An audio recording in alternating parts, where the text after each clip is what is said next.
Всем добрый вечер. Меня зовут Александр Филимонов. Я обращаюсь ко всем любителям абхазского футбола, представителям Федерации футбола, представителям командам, которые участвовали в финале, ко всем болельщикам со словами опровержения. Вышло мое интервью, где рассказано, что там кидались камнями, зажигалками, были ОМОН и так далее. Все это не так. Это вообще слова, которые просто вытащены просто из непонятно с каких там слов.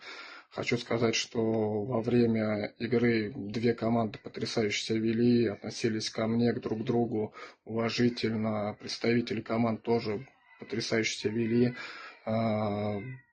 Болельщики, ну, понятно, что 99,9% классно болели и так далее, но они везде есть, где кричат, и в Москве, и в других городах, где я бывал, и без этого никуда. Понятно, что после игры все команды, и проигравшие, и победители, подошли, обнялись. Была потрясающая атмосфера. Вышла служба безопасности, которая меня проводила до судейской.